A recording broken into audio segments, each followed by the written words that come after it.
Bismillahirrahmanirrahim. Assalamualaikum warahmatullahi wabarakatuh. Wassalatu wassalamu ala asrafil anbiya'i wal mursalin wa ala alihi wa ashabihi ajma'in. Terima kasih kepada Bapak Ibu semua yang sudah berhadir di ruang kantor guru hari ini, karena kita akan menyaksikan bersama-sama presentasi yang akan dipersembahkan oleh Ibu Efriani dengan judul Budaya Positif. Namun sebelumnya, mari sama-sama kita mendengarkan sambutan dari Ibu Kepala Sekolah atau yang mewakili. Kepada Ibu kami persilahkan. Bismillahirrahmanirrahim. Assalamualaikum warahmatullahi wabarakatuh. Terima kasih atas kesempatannya. Saya mengucapkan terima kasih. Semoga apa yang disampaikan oleh Bu Efriani sebentar lagi kita dapat mengambil hikmah dan bisa menerapkan di dalam lingkungan pembelajaran kita sehari-hari di SMA 1 Cotkirip. Terima kasih. Hanya itu yang dapat saya sampaikan. Semoga Bu Epri dapat menyelesaikan program guru penggerak ini dengan cukup baik dan mendapatkan nilai yang sangat baik juga, karena sangat berpengaruh untuk sekolah kita. Demikian, Assalamualaikum warahmatullahi wabarakatuh. Waalaikumsalam warahmatullahi wabarakatuh. Assalamualaikum warahmatullahi wabarakatuh. Terima kasih buat ibu-ibu untuk kesempatannya yang sudah datang kemari. Mohon maaf karena waktunya diambil sedikit untuk membuat aksi nyata yang sudah saya persiapkan. Puji syukur kepada Allah Subhanahu wa Ta'ala yang mana hari ini kita diberi kesehatan, diberi keselamatan untuk bisa hadir di tempat yang paling bahagia ini. Selawat beriring salam, tak lupa juga kita sajikan kepada Rasulullah Sallallahu Alaihi Wasallam.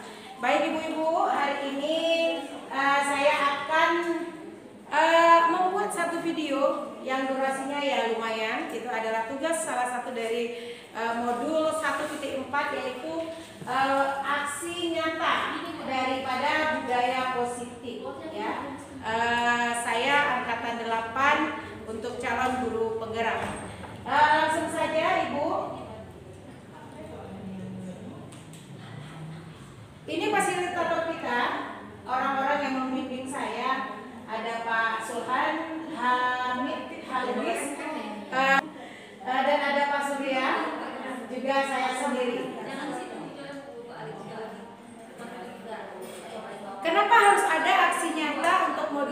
inti 4. Kita kembalikan ke filosofi yang kita dalami sekarang ini, yaitu dari pada Bapak Ki Hajar Dewantara.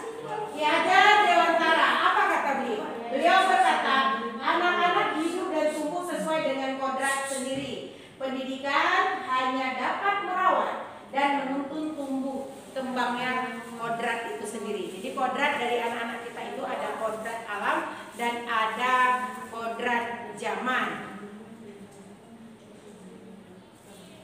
Jadi rancangan tindakan untuk aksi nyata budaya positif yang akan saya laksanakan itu adalah tujuan pertamanya untuk mendisiplinkan murid dengan budaya positif sesuai dengan profil pelajar Pancasila, pembiasaan sehari-hari yang dapat diterapkan di kelas. Tolak ukurnya sendiri adalah guru saling berkolaborasi dalam penerapan disiplin di kelas sesuai dengan profil pelajar Pancasila yang dituangkan dalam keyakinan kelas. Berikutnya, guru dan murid sudah mulai menunjukkan perubahan ke arah disiplin positif sesuai dengan profil pelajar Pancasila dan keyakinan kelas. Berikutnya, murid merancang sendiri kesepakatan kelas dan aktif melaksanakannya. Yang sekarang ini sedang kita galak-galakan atau sedang kita laksanakan ya di masing-masing kelas. Berikutnya adanya perubahan perilaku dan karakter sesuai dengan kesepakatan kelas. Berikutnya suasana kelas menjadi lebih menyenangkan ya, itu yang kita harapkan Bapak Ibu. Jadi ini materi yang akan saya sampaikan Ibu Bapak. Itu ada pembukaan pemahaman inti, tadi sudah saya sampaikan tujuan dan juga filosofi dari Ki Hajar Dewantara. Dan yang berikutnya nanti akan saya sampaikan disiplin positif dan nilai-nilai kebajikan universal, teori motivasi, hukuman dan penghargaan, restitusi, keyakinan kelas, kebutuhan dasar manusia dan dunia berkualitas. Ada berikutnya restitusi 5 posisi kontrol dan segitiga restitusi. Nanti di akhir kita akan merefleksi ya. Ya, sebelumnya ayo semua ibu-ibu berdiri, kita buat ice breaking sedikit. Mari ibu-ibu sama-sama. Topi saya bulat, bulat topi saya, kalau tidak bulat bukan topi saya. Oke, sekarang bulatnya kita ganti dengan ya. Oh ya, sama-sama. Topi saya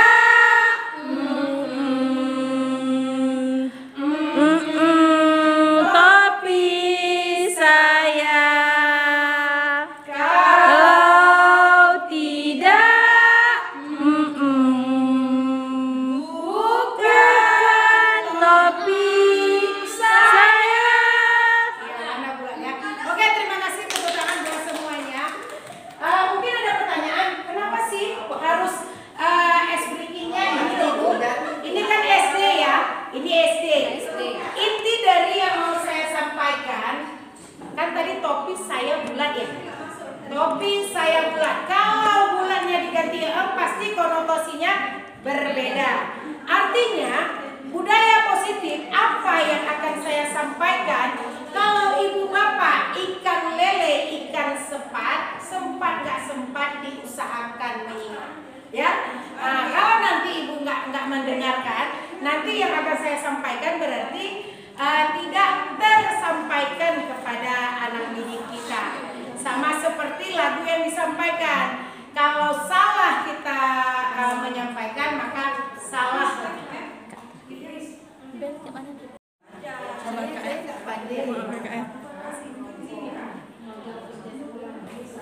Jadi ibu bapak, makna disiplin itu sendiri adalah kata disiplin berasal dari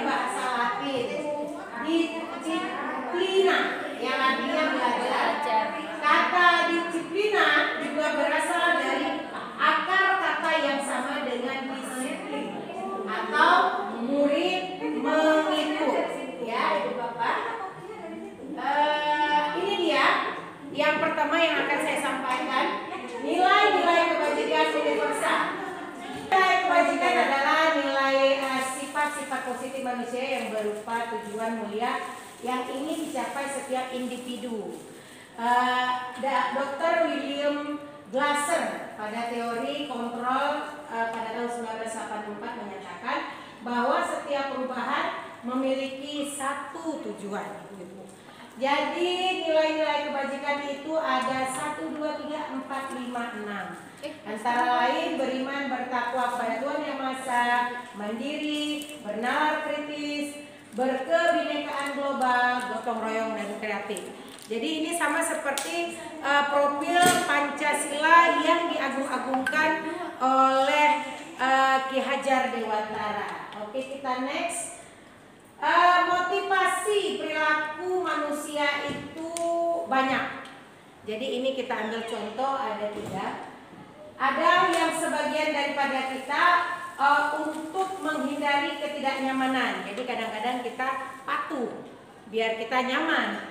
Untuk mendapat imbalan penghargaan dari orang lain. Kita senang sama dia biar ada imbasnya, ya, ada imbasnya, ada yang diharapkan. Ada juga untuk menjadi orang yang mereka inginkan dan hargai diri sendiri dengan nilai-nilai mereka yakini. Jadi ada mungkin sebagian daripada kita yang beranggapan kalau saya baik berarti nanti orang baik sama dia, begitu. Atau sebaliknya, ya.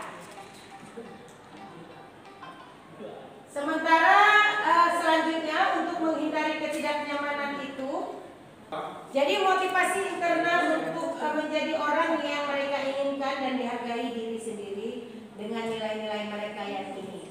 Jadi hindari pemberian hukuman dan penghargaan berlebihan, meminimalisir motivasi eksternal dalam diri siswa. Ternyata selama ini kita salah dengan memberikan hadiah kepada murid kita apabila dia bisa melakukan sesuatu yang kita harapkan, misalnya di pelajaran dia bisa menjawab, kita berikan hadiah. Itu adalah salah, Ibu Bapak.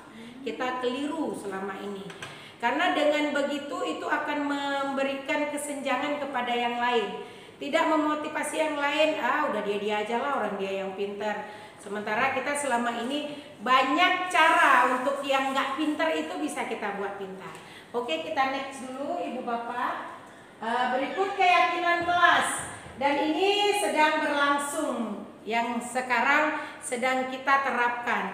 Alhamdulillah dengan adanya calon guru penggerak di SMA Negeri 1 Cogire untuk yang angkatan 7 itu bisa memotivasi kita semua menerapkan apa yang mereka dapatkan. Dan sekarang insya Allah saya juga akan memberikan yang terbaik yang kami dapatkan di pendidikan CGP angkatan 8. Ya, jadi keyakinan kelas sudah kita lakukan di kelas masing-masing. Ini contoh-contoh untuk keyakinan kelas. Ya, setiap anggota kelas perlu belajar, ada saling menghormati, ada bekerja dan diterima dan memiliki. Jadi keyakinan kelas yang diciptakan oleh siswa-siswi itu adalah lahir dari mereka, bukan dari kita. Kalau selama ini sebelum saya dapat ilmu dari angkatan yang sebelumnya dan belum mendapat pelajaran dari angkatan yang sekarang sedang saya jalankan, ya mungkin selama ini harus saya yang berkata kepada anak-anak, untuk PJOK harus begini, harus begitu. Dan itu ternyata kita keliru, Bapak ya. Dan kita akan menonton satu video yang mungkin nanti akan menginspirasi Bapak Ibu setelah melihatnya.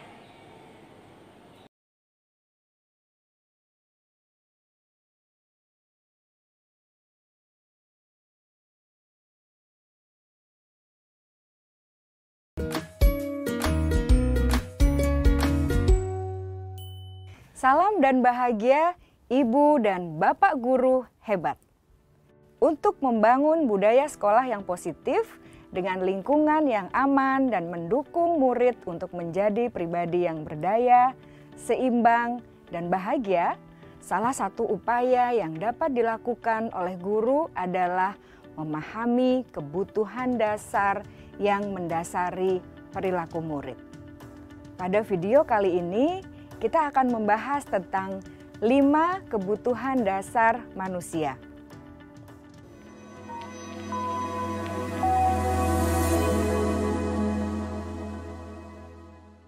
Ki Hajar Dewantara dalam salah satu kutipannya menyatakan, kita ambil contoh perbandingannya dengan hidup tumbuh-tumbuhan. Seorang petani dalam hakikatnya sama kewajibannya dengan seorang pendidik yang menanam padi misalnya. Hanya dapat menuntun tumbuhnya padi. Ia dapat memperbaiki kondisi tanah, memelihara tanaman padi, memberi pupuk dan air, membasmi ulat-ulat atau jamur-jamur yang mengganggu hidup tanaman padi, dan lain sebagainya. Ketika guru memahami kebutuhan apa yang mendasari perilaku murid, dan guru berusaha menuntun dan mendukung murid dalam memenuhi kebutuhannya secara positif, pada hakikatnya guru tersebut ibarat seorang petani yang sedang berusaha memahami kebutuhan masing-masing tanaman. Dan ia berusaha memenuhi kebutuhan tanaman tersebut agar dapat tumbuh dengan subur dan maksimal. Dr. William Glasser, seorang psikiater dari Amerika Serikat, menyatakan bahwa seluruh tindakan manusia memiliki tujuan tertentu, yaitu memenuhi kebutuhan dasarnya. Ketika kelima kebutuhan dasar telah terpenuhi secara memadai, maka murid akan tumbuh dengan seimbang dan bahagia. Sebaliknya, ketika kebutuhan dasar tidak terpenuhi dengan baik, maka seseorang akan mengalami emosi negatif seperti bosan, sedih, dan kecewa. Bahkan mereka dapat melakukan perbuatan yang bertentangan dengan nilai-nilai kebajikan atau melanggar peraturan. Dengan kata lain, perilaku buruk seseorang biasanya adalah respons dari kebutuhan yang tidak terpenuhi. Namun, mereka tidak tahu cara untuk menyampaikannya. Ada 5 kebutuhan dasar manusia menurut Dr. William Glasser, yaitu yang pertama, kebutuhan untuk bertahan hidup atau survival. Yang kedua, kebutuhan untuk merasa diterima atau love and belonging. Yang ketiga, kebutuhan akan kebebasan atau freedom. Yang keempat, kebutuhan akan kesenangan atau fun. Dan yang kelima, kebutuhan akan penguasaan atau power.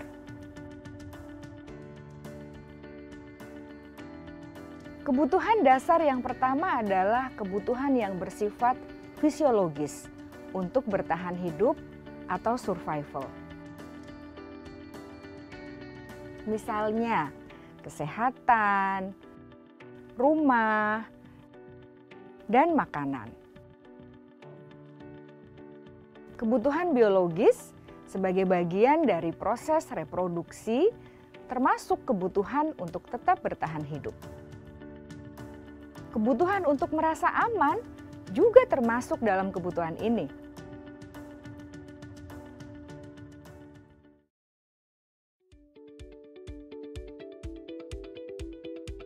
Agar murid dapat belajar dengan baik, kebutuhan mereka akan rasa aman, pangan, sandang, dan papan harus terpenuhi. Bagaimana mungkin mereka dapat belajar dengan baik bila mereka datang ke sekolah dengan perut yang lapar atau bila rumah mereka kebanjiran?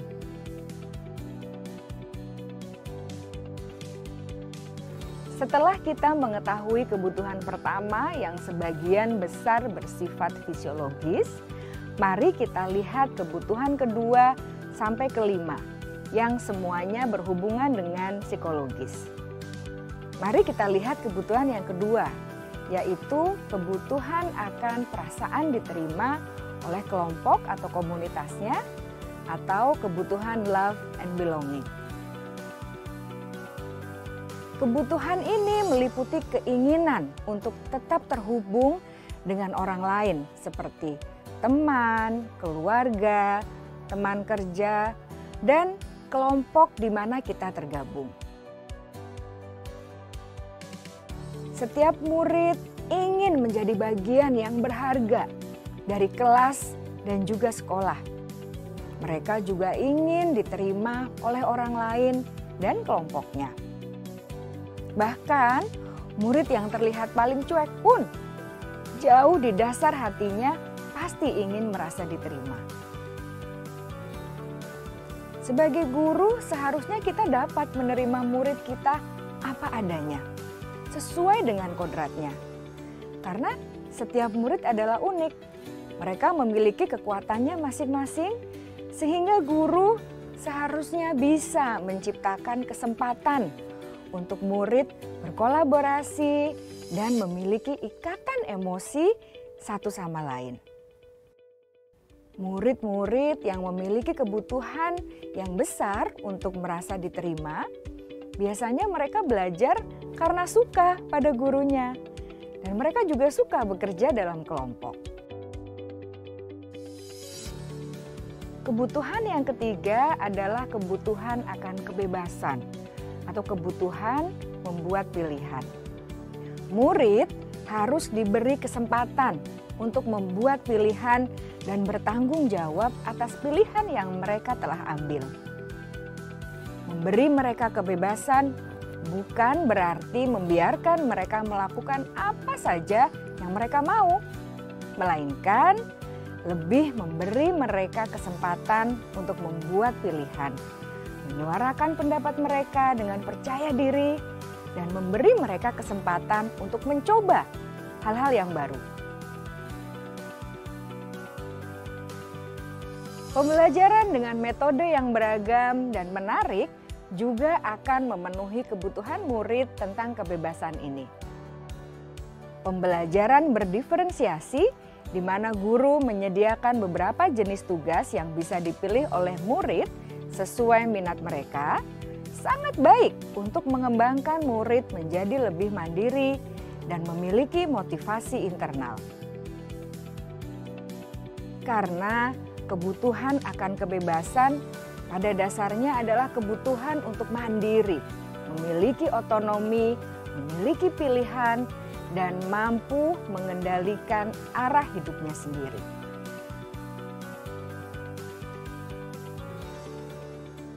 Kebutuhan yang keempat adalah kebutuhan akan kesenangan.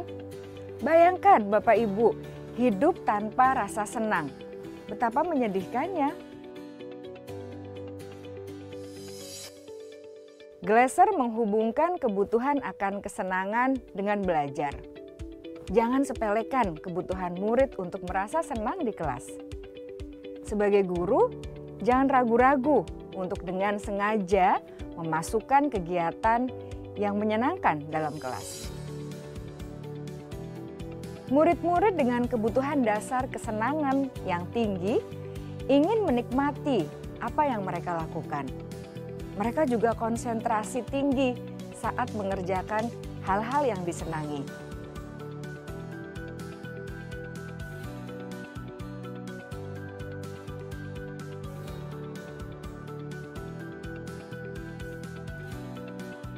Kebutuhan yang kelima adalah kebutuhan akan penguasaan. Setiap murid memiliki kebutuhan untuk merasa kompeten, menjadi terampil, diakui pencapaian dan keterampilannya, didengarkan, bisa membuat dampak dan pengaruh, dan memiliki rasa harga diri. Mereka sebaiknya diberi kesempatan untuk membuat keputusan tentang hal-hal yang penting dalam hidupnya dan tidak merasa dikontrol oleh sistem sekolah. Pada murid yang telah menginjak usia remaja, seringkali mereka merasa tidak memegang kendali atas kehidupannya sendiri, karena guru kerap kali berpengaruh dalam mengambil keputusan. Murid-murid yang memiliki kebutuhan dasar akan penguasaan yang tinggi, biasanya selalu ingin menjadi pemimpin. Mereka juga suka mengamati sebelum mencoba hal-hal yang baru. Mereka juga perfeksionis dan merasa kecewa bila melakukan kesalahan.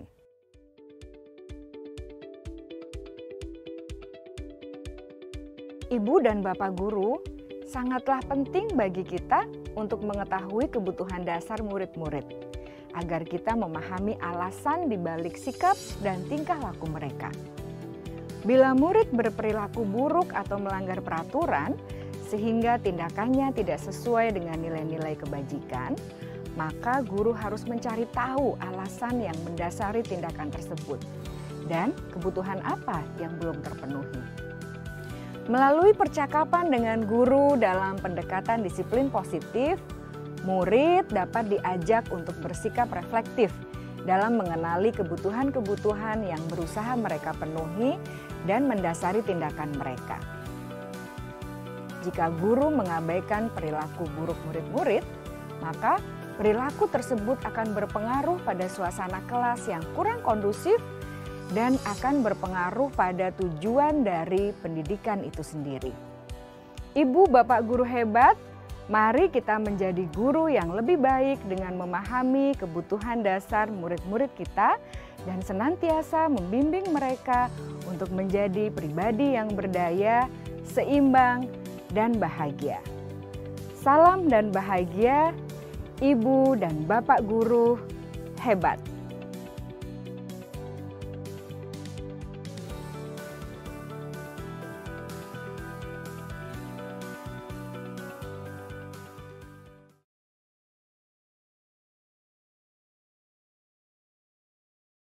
Assalamualaikum warahmatullahi wabarakatuh.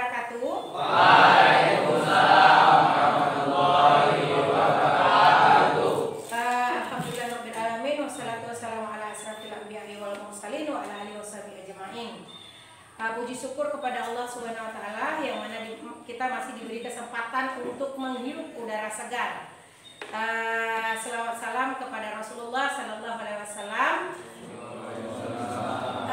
Yang mana semoga di akhir nanti kita mendapat syafaatnya. Tak lupa juga ibu hormati, ibu sayangi, ibu banggakan itu adalah putra putri siswa-siswi kelas 11 IPAS 3. Ini hari pertama pertemuan kita. Jadi setelah berlibur panjang, ada yang tidak bisa melanjuti kelas berikutnya di kelas ini?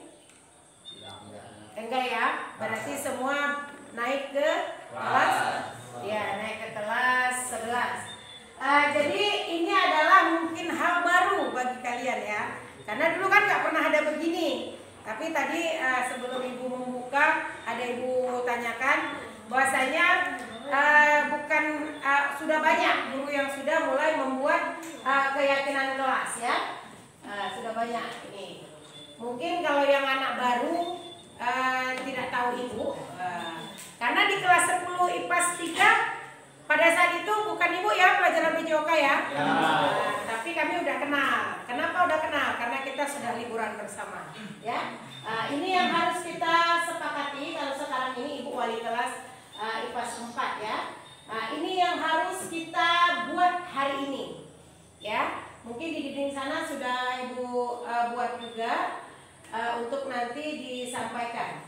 Sebelum kita mulai acara ini tadi sudah kita sepakati kita berkompromi, berkolaborasi antara teman untuk menyimpulkan apa-apa aja yang menjadi kesepakatan dan apa-apa saja yang menjadi keyakinan kelas dan bagaimana impian kelas ini ya. Berikutnya ini ada ice breaking, nanti mungkin di tengah-tengah ibu menyampaikan materi. Kalau yang tidak fokus akan ibu ice breaking kan ya. Jadi kalau ada kalimatnya pagi itu tepuknya 1 kali. Kalau ibu bilang siang, tepuknya 2 kali, sore 3 kali, kalau malam 4. Janganlah 4. Kalau malam biasa waktunya apa? Tidur. Waktunya tidur, berarti nggak boleh berisik ya, tapi tetap ditepuk ya. Oke, kita coba. Pagi, siang, malam. Berarti banyak yang masih mau bobok cantik ya. Dan ini nanti berlaku di antara kita membuat kesepakatan, membuat kelas impian ya. Berikutnya, apa itu keyakinan kelas? Ada yang mau menyampaikan apa itu keyakinan kelas? Ada yang mau menyampaikan? Boleh? Nampak kan? Kalau dari situ nampak kan? Ya, jadi apa itu keyakinan kelas dan apa itu kesepakatan kelas? Untuk keyakinan kelas, ibu mau yang putra yang membacakan. Oke, yang putra. Keyakinan. Assalamualaikum warahmatullahi wabarakatuh. Waalaikumsalam warahmatullahi wabarakatuh. Keyakinan kelas adalah kesetaraan, solidaritas, kerjasama, karakter, relevansi lokal, akses pendidikan merata tanpa diskriminasi sosial, agama, suku. Ya, terima kasih buat Iksan. Ayo tepuk tangan semuanya. Untuk yang kesepakatan kelas, ibu mau dari yang sebelah Putri. Yang sebelah Putri kebetulan Putri namanya ya. Oke, Putri. Assalamualaikum warahmatullahi wabarakatuh. Waalaikumsalam warahmatullahi wabarakatuh. Kesepakatan kelas adalah kesejahteraan, kerjasama, kebersamaan, karakter, pendidikan untuk semua relevansi lokal tanpa diskriminasi, akses pendidikan merata. Ya, terima kasih buat Putri. Ya, tepuk tangannya. Ya. Pagi. Masih ngantuk rupanya. Pagi. Sore. Malam. Masih ada yang mau tidur malam ya? Nah, tidak apa-apa. Jadi dari keyakinan dan kesepakatan kelas itu ada hal yang harus kita garis bawahi. Apa itu? Diskriminasi sosial, agama, suku. Sementara kalau untuk kesepakatan kelas itu diskriminasi akses pendidikan merata. Artinya mampu tidak mampu, kalau untuk pendidikan itu harus diberitahu. Cuman mungkin modelnya nanti akan berbeda-beda. Mungkin bisa jadi Ilham itu karena lagi bermasalah dengan mata, ibu akan menyampaikan dengan berbicara. Ada juga sebagian nanti mungkin Bu, saya kalau misalnya pelajaran itu bisa masuk kalau seandainya saya buat video, buat gambar. Nah, ada yang seperti itu ya. Kalau untuk keyakinan kelas yang harus kita sepakati nanti, jangan ada perbedaan sosial, agama, dan suku. Contoh, misalnya nanti yang bukan orang apa tidak boleh apa. Nah, gitu. Kalau udah orang itu kan bisa jadi suku kan, lebih ke suku. Apalagi kalau ada kalimat-kalimat yang mencela. Orang Aceh, orang Jawa. Karena kita di sini mayoritas itu. Jangan ya, jangan ada dari yang nanti menjadi kesepakatan kita. Oke, berikutnya. Dan ini gambaran untuk keyakinan kelas. Ya, ini gambaran. Ya, ada Bang Najib ya. Ada ya, nggak apa-apa. Kecilin mukanya. Ya, ini yang kelas ya. Jadi apa-apa saja dia harus bersikap positif. Ya, itu harus berusaha hadir tepat waktu, berpakaian rapi, sopan, berdoa sebelum dan sesudah belajar, menjaga kebersihan kelas, mengikuti pelajaran dengan tertib dan disiplin, berkomitmen untuk mengerjakan tugas, menghargai guru, teman, terutama yang di kelas ya. Untuk menghormati orang lain apa-apa saja itu. Pada saat kita meminjam sesuatu itu harus dengan kalimat pinjam, tolong ambilkan, meminjamkan saya stick egg. Karena biasanya kita kalau stick egg itu seperti burung terbang melayang, ya kan? Dari ujung sana ke ujung sini. Oh, stick egg. Macam punya dia aja. Nah, itu jangan sampai ya seperti itu. Apa-apa saja nanti tugas, yaitu tugasnya mentaati keyakinan kelas yang nanti akan kita sepakati. Terus mengikuti bimbingan dan pelatihan dari guru. Ini bimbingan dan pelatihan dari guru ya ini materi. Materi ibu misalnya olahraga kita ada 3 jam, 1 jam itu kita akan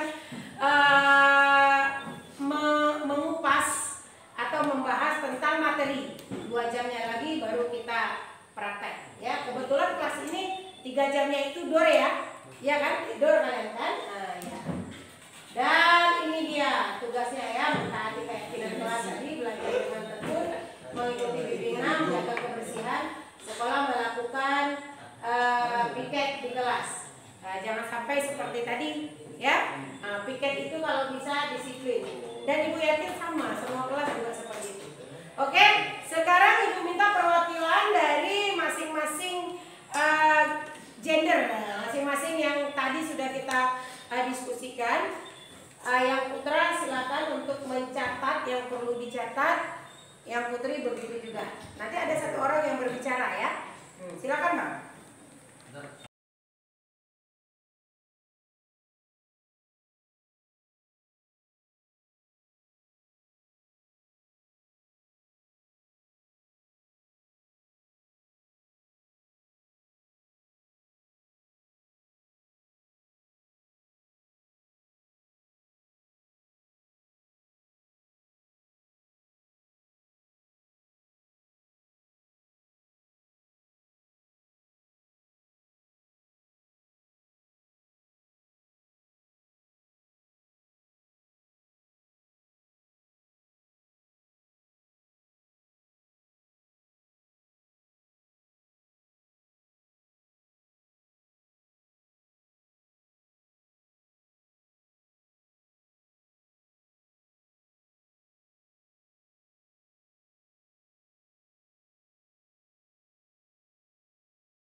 Assalamualaikum warahmatullahi wabarakatuh. Waalaikumsalam warahmatullahi wabarakatuh. Kami akan menyampaikan kesepakatan, keyakinan, dan kelas impian kami. Kesepakatan, siswa saling menghargai saat siswa lain atau guru berbicara. Siswa wajib membawa baju olahraga. Datang tepat waktu. Kalau bisa sebelum bel berbunyi kita sudah ada di dalam kelas, dikarenakan kita jam pertama.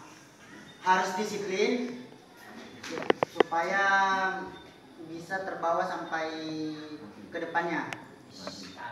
Keyakinan kelas, berbicara dengan tutur kata yang lembut dan sopan. Saat kita berbicara kepada orang lain, ada baiknya kita berbicara dengan tutur kata yang lembut dan sopan.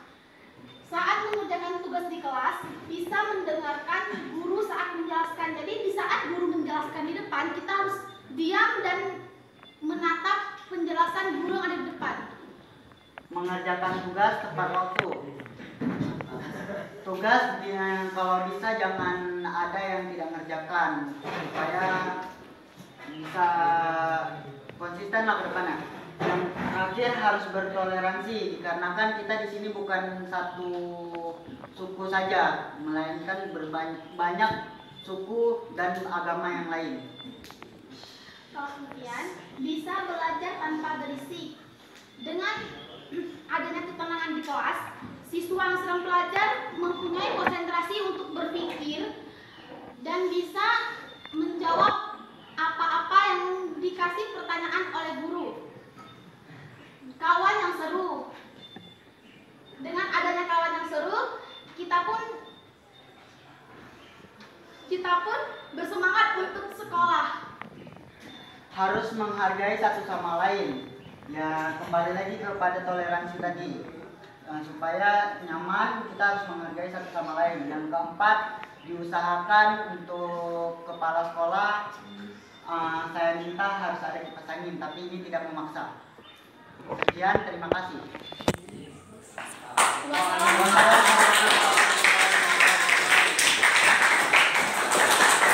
Yang cantik-cantik, kesepakatan sudah kita sepakati. Keyakinan insya Allah akan kita yakini. Sementara kelas impian akan kita wujudkan. Kalau 1, 2, 3 insya Allah akan terwujud. Yang keempat akan Ibu bicarakan. Ya, karena ini salah satu juga program dari kepala sekolah.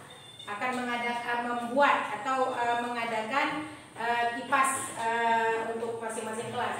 Mungkin nanti akan diberikan 1 unit, nanti 1 unit lagi dari masing-masing, gitu ya, dari kelas kita masing-masing. Jadi ini sudah sepakat ya, sudah sepakat ya. Apalagi untuk pelajaran PJOK poin yang ke berapa? Ya, siswa wajib membawa baju olahraga. Alangkah tidak indahnya, alangkah tidak cantiknya, tidak gantengnya kalau pada saat jam olahraga anak-anak semuanya pakai pakaian sekolah. Apalagi nanti habis itu pelajaran matematika atau pelajaran kimia fisika dengan berkeringat, kita nggak nyaman. Jadi nanti kesan untuk kelas impiannya itu jadi nggak nyaman, ya. Mungkin ini saja yang Ibu sampaikan. Semoga apa yang sudah kita sepakati, kita yakini dan kita coba impikan bisa kita wujudkan.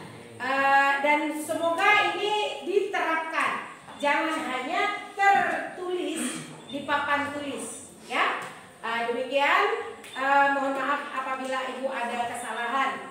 Wassalamualaikum warahmatullahi wabarakatuh. Waalaikumsalam warahmatullahi.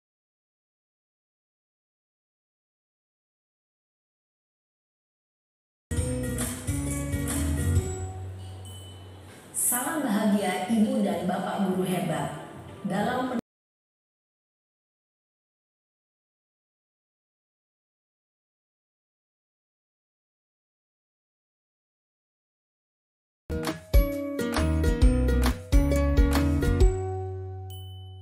Salam bahagia Ibu dan Bapak guru hebat. Dalam penerapan disiplin positif restitusi, salah satu program yang dikembangkan adalah 5 posisi kontrol. 5 posisi kontrol dalam restitusi adalah proses perjalanan seorang pendidik agar dapat mengenali dirinya. Pada video kali ini, kita akan membahas tentang 5 posisi kontrol yang dikembangkan oleh Diane Goosen dan contoh penerapannya.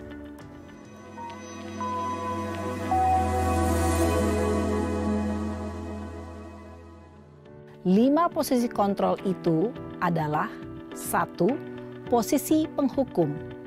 2. Posisi pembuat merasa bersalah. 3. Posisi teman. 4. Posisi pemantau atau monitor. Dan 5. Posisi manajer.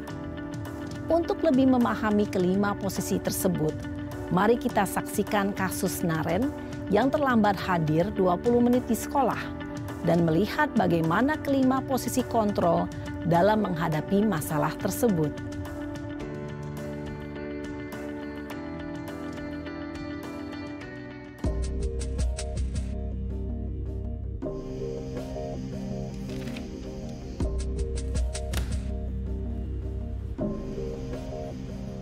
Naren! Sini kamu! Selamat pagi, Bu. Selalu terlambat.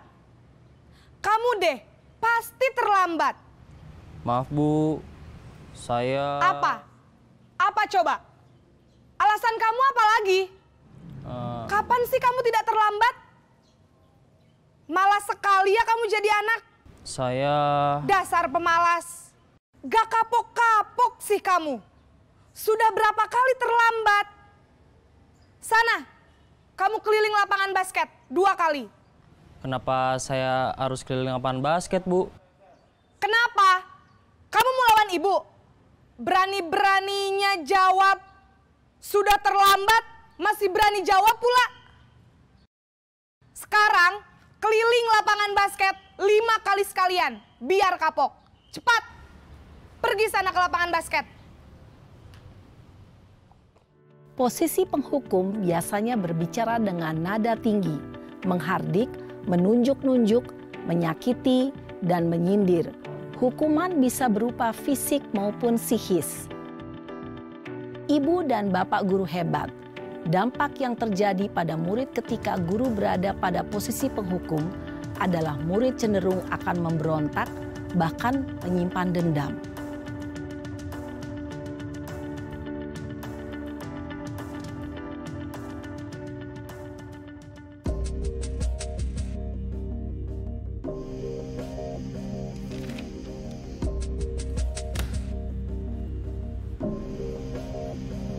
Naren!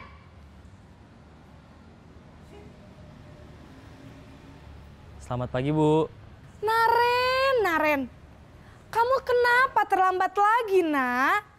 Ya Tuhan, Naren. Kamu senang ya bikin ibu susah ya? Kalau kamu terlambat lagi, nanti ibu yang ditegur bapak kepala sekolah, Nak. Disangka ibu tidak bisa membina kamu. Duh, gimana ini? Maaf, Bu. Duh, Gusti Naren. Kamu suka ya kalau ibu ditegur bapak kepala sekolah? Terus, sekarang ibu harus tulis apa ini di buku absen? Ini kamu sudah sering terlambat loh. Ibu harus apa coba? Maaf, Bu. Maaf sekali. Ya sudah, lain kali jangan bikin ibu susah lagi ya, Nak ya. Ibu tidak akan kuat lagi kalau kamu begini terus. Bisa jantungan kalau ibu ditegur bapak kepala sekolah. Sana cepat ke kelas. Maaf ya, Bu. Maaf sekali. Posisi pembuat rasa bersalah berbicara dengan nada tenang, cenderung lembut. Namun kata-kata yang diutarakan membuat murid merasa menjadi orang yang gagal. Memandang buruk dirinya sendiri, merasa tidak berharga, dan tidak sanggup membahagiakan orang lain. Ketika guru mengambil posisi pembuat rasa bersalah, murid akan menganggap dirinya yang bersalah dan ia akan menyimpan emosi negatif tersebut di dalam dirinya.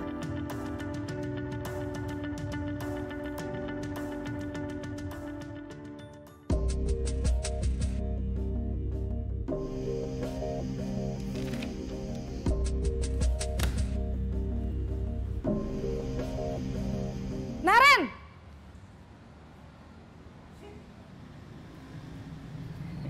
Selamat pagi, Bu. Wah, sudah jam berapa ini, Nak? Terlambat lagi ya, sayang? Iya, Bu. Habis ibu saya lupa bangunkan saya, Bu. Kamu malah menyalahkan ibu kamu. Kamu bukannya anak yang larinya paling kenceng. Kok terlambat sih? Iya, Bu. Saya memang terlambat bangun tadi. Jadi, biarpun saya lari kencang, tetap gak kekejar, Bu. Ya sudah sana, nanti lain kali larinya lebih kenceng lagi ya. Biar gak terlambat lagi. Bikin seneng ibu, demi ibu. Bisa kan? Bisa lah, Bu. Ya sudah sana masuk kelas. Ibu beresin urusan absen kamu. Kamu ini ada-ada saja. Dalam posisi teman, guru berbicara dengan nada suara ramah, akrab, cenderung bersenda gurau untuk menjaga suasana tetap santai. Murid akan merasa senang, aman, dan akrab dengan guru. Identitas yang tercipta adalah identitas sukses atau berhasil. Namun, perlu diingat, karena ini masih dorongan eksternal, maka ada faktor ketergantungan dari murid kepada orang tertentu. Di sini guru absennya, sehingga di lain waktu murid bisa berperilaku baik, namun hanya kepada orang-orang tertentu saja.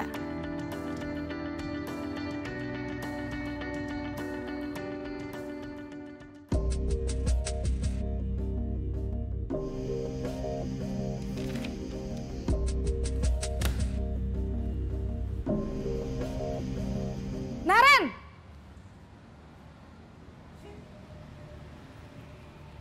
Selamat pagi, Bu. Naren, apa peraturan sekolah kita tentang jam berapa kita harus masuk sekolah, nak? Kita harus di sekolah jam 7, Bu.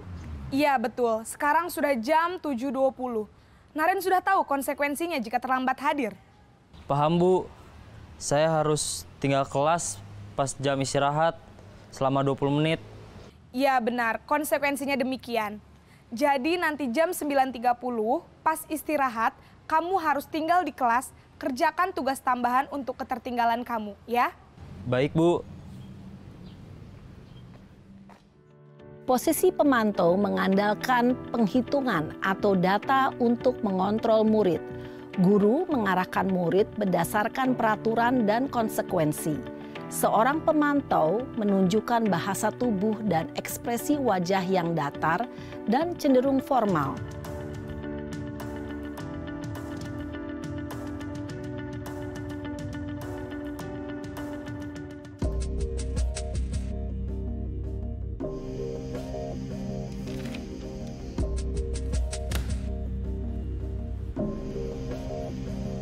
Naren!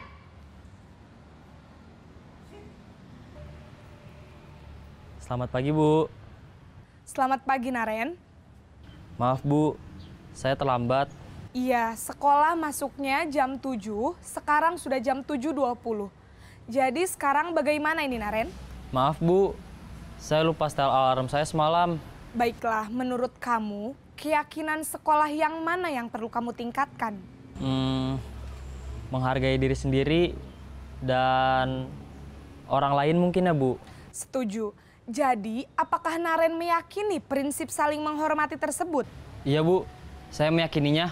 Apakah Naren bersedia memperbaiki masalah keterlambatan ini? Bersedia, Bu. Bagaimana kamu akan perbaiki masalah keterlambatan ini? Saya akan coba untuk tidak lupa menyetel alarm saya, Bu. Baik, kalau Naren lupa menyetel alarm di rumah, ada orang yang kira-kira bisa bantu mengingatkan tidak? Ada, Bu. Kakak saya, Kak Ema. Ada lagi selain Kak Ema? Selain Kak Ema, ada ibu saya. Baik, jadi yang mengingatkan Naren adalah Kak Ema dan ibu kamu ya? Kira-kira akan mulai setel alarm kapan nih, Naren? Setelah pulang sekolah, akan segera saya lakukan. Baik, jadi Naren akan setel alarm untuk bangun besok pagi dan akan diingatkan oleh kakak dan ibunda Naren ya. Ada lagi yang mungkin perlu dilakukan, Naren? Agar tidak terlambat bangun lagi. Tidak ada, Bu. Baik, Naren. Terima kasih untuk kerjasama kamu. Sekarang kamu perlu kembali ke kelas untuk belajar. Baik, Bu. Terima kasih. Posisi manajer adalah posisi kontrol yang disarankan untuk membimbing murid memiliki sikap disiplin yang positif, yaitu murid yang mandiri, bertanggung jawab, dan dapat memecahkan masalah. Tujuan dari posisi ini adalah agar murid dapat berefleksi atas tindakannya. Guru akan dengan tulus memberikan pertanyaan-pertanyaan bermakna, sehingga membuat murid dapat belajar dari kesalahannya dan mencari sebuah solusi untuk menyelesaikannya. Ibu dan Bapak guru hebat, setelah mengamati adegan kelima posisi kontrol tadi, kira-kira posisi mana yang paling ideal?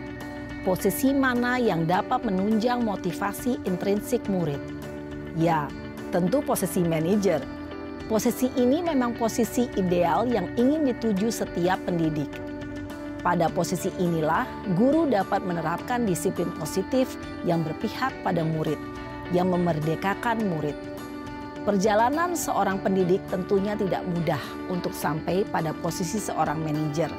Namun, tujuan kita pasti, yaitu menciptakan murid-murid yang mandiri, merdeka, dan bertanggung jawab.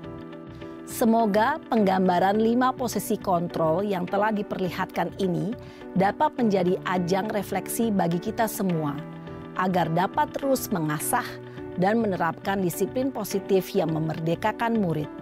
Mari terus berlatih dan bersemangat. Selamat menerapkan. Salam dan bahagia, Ibu dan Bapak guru hebat.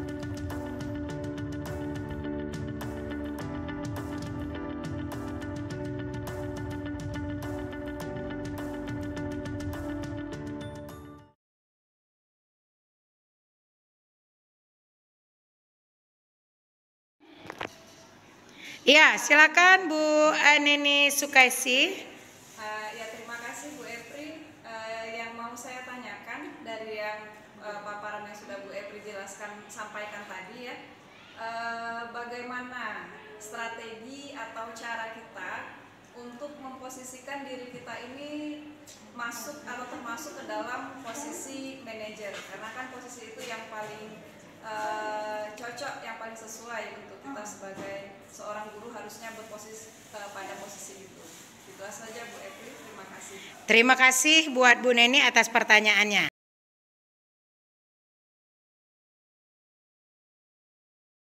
Saya menanggapi dari pertanyaan Bu Neni tadi, posisi kontrol manusia itu sebagai seorang guru itu ada 5, yaitu sebagai teman, kemudian pembuat merasa bersalah, kemudian sebagai penghukum, kemudian sebagai manajer yang terakhir. Nah, yang ditanyakan oleh Bu Neni tadi sebagai guru, sebagai manajer. Tugas manajer itu adalah mengkoordinasi, memimpin dan mengarahkan peserta ataupun masyarakat di sekolah itu untuk sebuah tujuan yang diharapkan. Nah, sebagai seorang guru, sebagai manajer di dalam kelas, kita harus mengarahkan peserta didik kita agar peserta didik kita itu mengetahui mana peraturan atau tata tertib yang harus ditaati dan yang mana kewajiban dan serta hak yang dia emban. Jadi seorang guru dalam posisi sebagai manajer harus mengarahkan, mengkoordinasi tujuan yang akan dicapai dalam proses pembelajaran. Seperti itu Bu, terima kasih. Wassalamualaikum warahmatullahi wabarakatuh.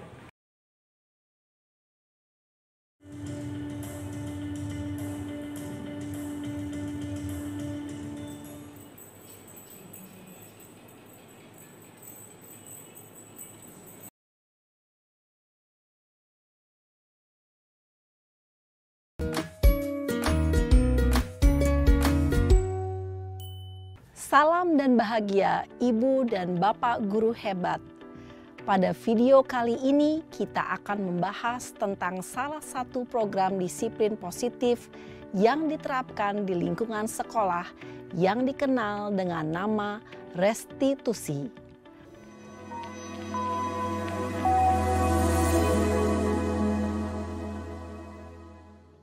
Restitusi dikembangkan oleh pakar pendidikan Diane Gosson, berlandaskan pada teori kontrol Dr. William Glasser.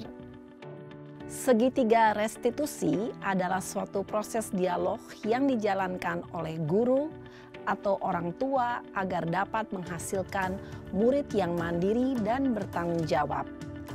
Pada saat guru di posisi manajer, aspek yang dikembangkan pada murid adalah motivasi intrinsik, sehingga penanaman nilai-nilai kebajikan dapat tumbuh dan berkembang menjadi suatu kebiasaan positif yang akhirnya membentuk karakter murid. Proses dialog ini terdiri dari 3 langkah yang digambarkan pada ketiga sisi pada segitiga restitusi. Sisi pertama adalah menstabilkan identitas. Sisi yang kedua adalah validasi tindakan yang salah. Dan sisi yang ketiga adalah menanyakan keyakinan. Ibu dan Bapak guru, berikut ini akan ditunjukkan bagaimana seorang guru berada dalam posisi manajer menggunakan penerapan segitiga restitusi.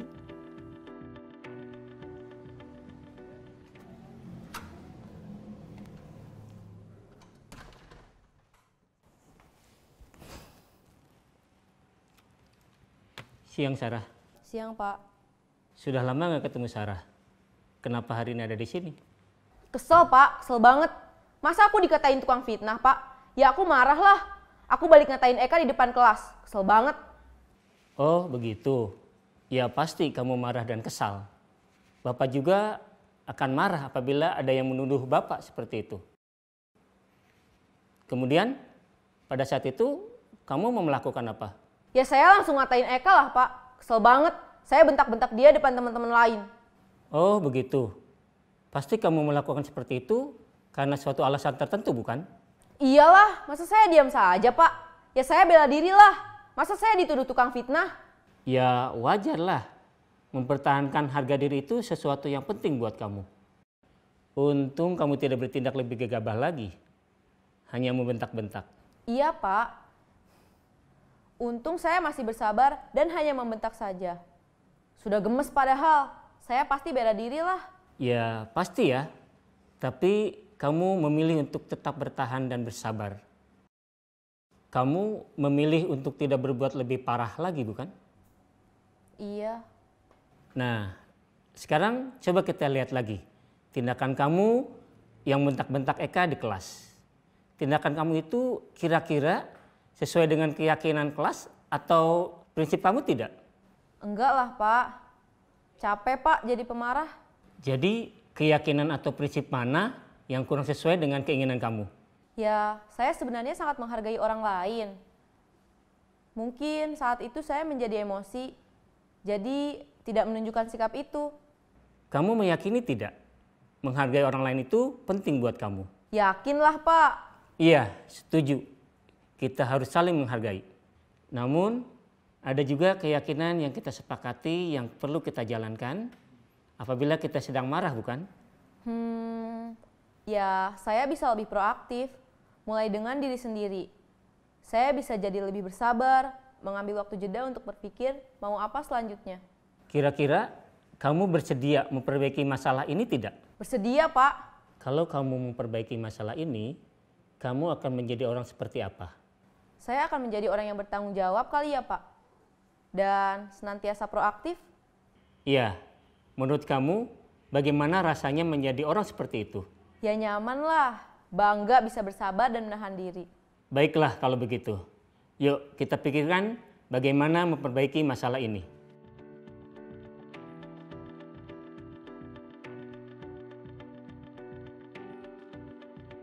Ibu dan Bapak guru hebat, baru saja kita menyaksikan contoh bagaimana seorang guru berada dalam posisi manajer menggunakan penerapan segitiga restitusi. Mari kita bahas satu persatu. Pada sisi pertama, menstabilkan identitas berdasarkan pada prinsip bahwa membuat kesalahan adalah bagian dari proses pembelajaran. Sisi pertama dari segitiga ini berperan menggeser identitas murid dari identitas gagal ke identitas sukses. Murid yang sedang bertingkah laku yang tidak pantas atau menarik diri saat itu sedang mengalami identitas gagal. Bila kita mengkritiknya, maka posisinya tidak akan berubah. Kita bisa mengajukan pernyataan-pernyataan ini. 1. Membuat kesalahan sesuatu yang wajar. 2. Manusia tidak ada yang sempurna. 3. Kita bisa memperbaiki masalah ini. 4. Saya tidak menanyakan kesalahannya. Saya lebih fokus bagaimana memperbaiki masalah ini. 5. Apakah saat ini kamu tengah menjadi orang yang baik untuk dirimu sendiri? Pada sisi kedua, validasi tindakan yang salah berlandaskan pada prinsip bahwa setiap perilaku berupaya memenuhi suatu kebutuhan tertentu. Guru yang telah memahami teori kontrol akan bergeser dari pemikiran stimulus respon menjadi proaktif dan mencoba untuk mengenali tujuan dari perilaku murid. Mengenali dan mengakui kebutuhan murid ini dapat memperbaiki hubungan dengan murid tersebut. Pernyataan atau pertanyaan bisa disampaikan dengan nada suara tidak menghakimi atau memojokkan, sehingga dapat mengembalikan murid pada posisi positif. 1. Kamu bisa saja bertindak lebih gegabah lagi dari ini. 2. Kamu bukan melakukannya tanpa suatu alasan tertentu. 3. Kamu melakukannya karena mempertahankan sesuatu yang penting bagimu. 4. Mungkin kamu bisa mempelajari suatu perilaku baru yang lebih efektif. Bersediakah kamu mempelajarinya? Selanjutnya, kita akan simak sisi terakhir, yaitu menanyakan keyakinan. Teori kontrol menyatakan bahwa pada dasarnya kita termotivasi secara intrinsik. Pada saat perilaku yang salah telah divalidasi dan identitas sukses telah stabil, maka murid telah siap mengaitkan keyakinan-keyakinannya dengan tindakannya yang salah dan pemikirannya telah bergeser ingin menjadi orang yang dituju. Pertanyaan-pertanyaan ini dapat mengaitkan keyakinan-keyakinan yang dianut murid. 1. Sebagai keluarga atau kelas, apa yang kita yakini? 2. Nilai-nilai apa yang telah kita sepakati? 3. Seperti apa gambaran sebuah kelas yang ideal bagi kamu? 4. Kamu ingin menjadi orang seperti apa?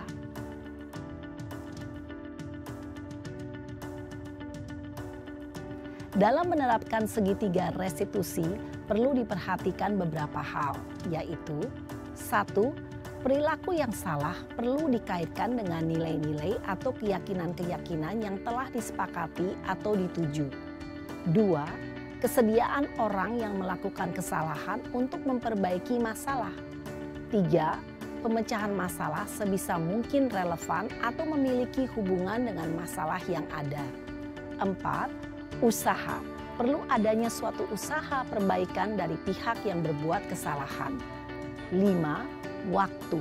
Perlu didedikasikan waktu dari pihak yang berbuat kesalahan.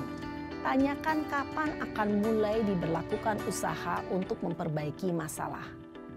Dengan memahami struktur penerapan segitiga restitusi, diharapkan guru dapat menerapkan posisinya sebagai manajer dengan mengajukan pertanyaan-pertanyaan bermakna yang dapat membuat murid menjadi lebih percaya diri, bertanggung jawab, dan mandiri.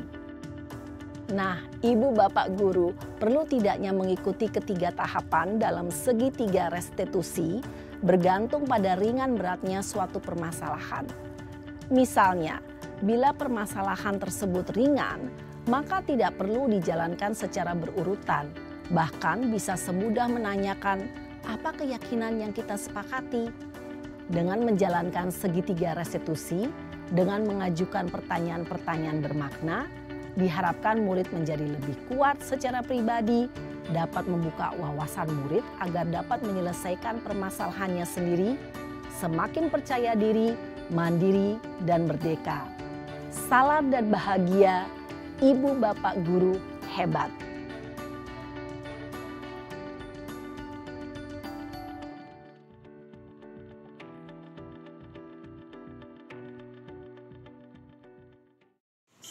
Assalamualaikum warahmatullahi wabarakatuh. Waalaikumsalam.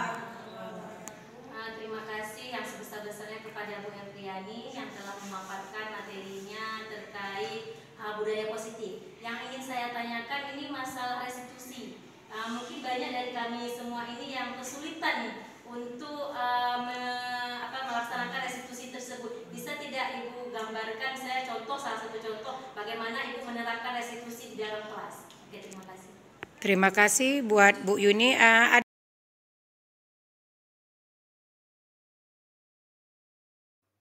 Video kali ini adalah tugas modul 1.4.A.6 demonstrasi kontekstual penerapan segitiga restitusi.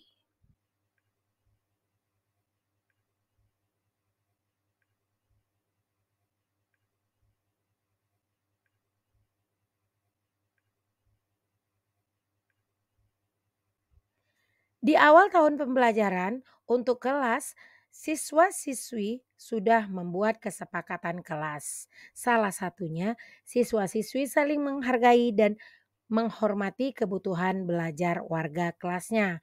Karena membuat video konten walaupun saat jam istirahat merupakan kegiatan indisipliner dan dapat mengganggu siswa-siswi lainnya.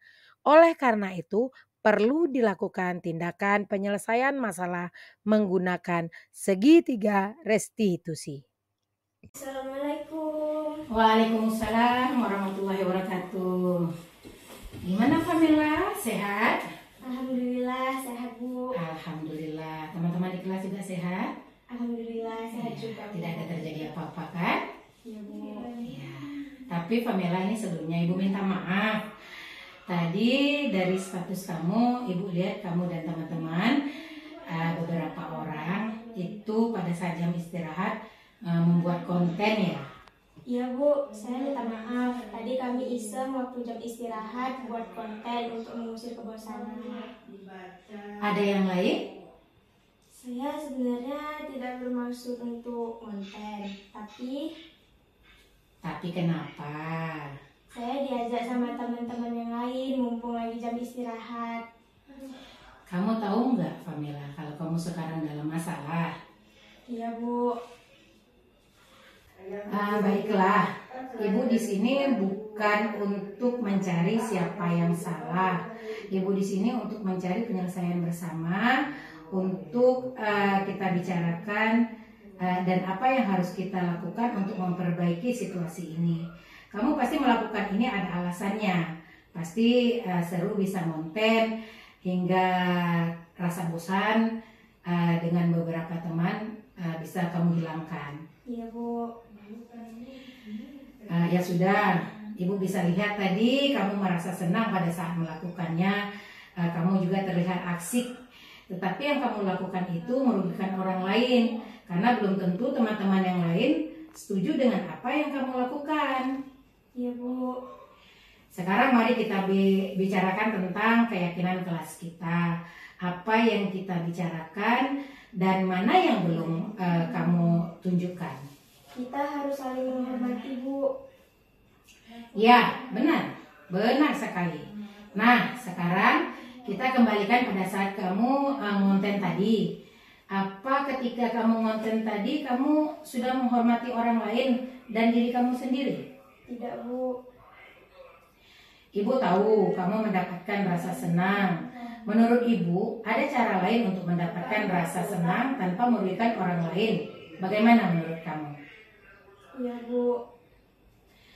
Nah, mulai sekarang dan seterusnya kamu dan beberapa teman kamu tadi harus bisa mengindahkan keyakinan kelas kita.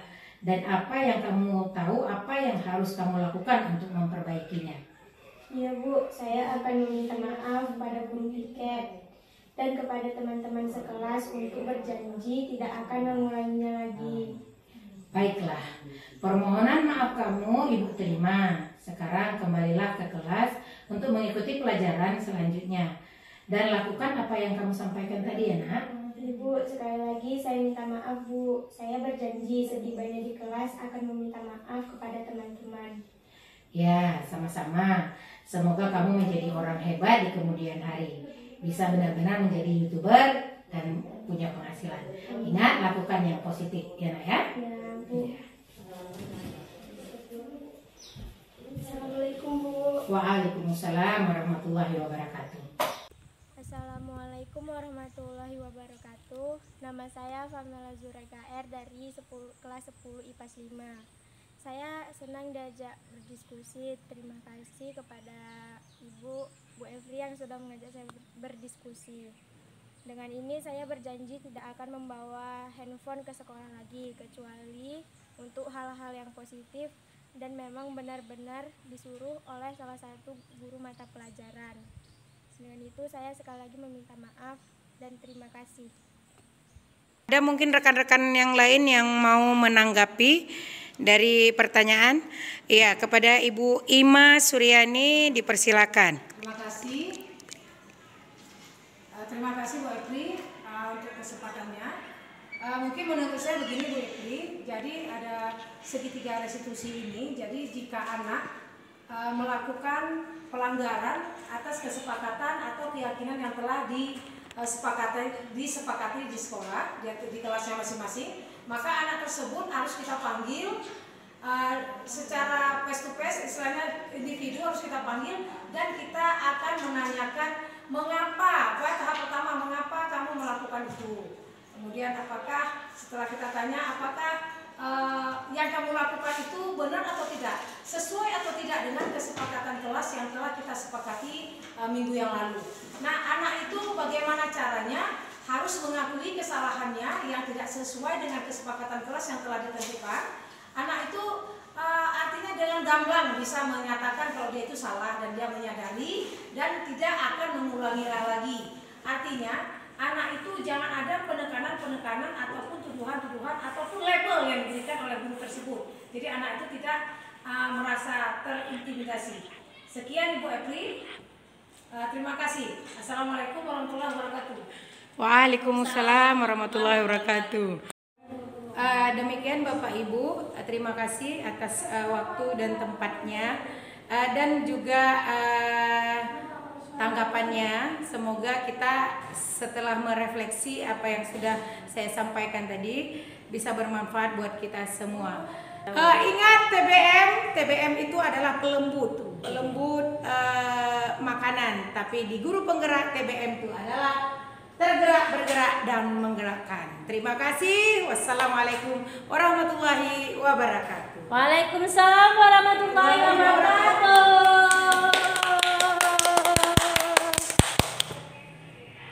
Ya, baik sekali Bapak Ibu.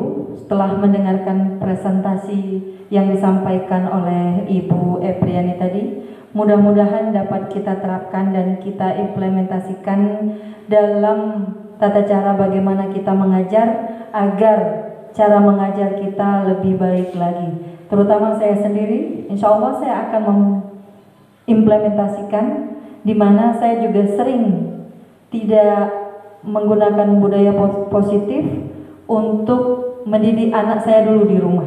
Karena saya merasa anak saya mungkin milik saya, jadi harus ikuti apa yang saya katakan tanpa memikirkan perasaan dia. Nah, demikian terima kasih saya ucapkan atas kehadiran Bapak Ibu hari ini. Wassalamualaikum warahmatullahi wabarakatuh.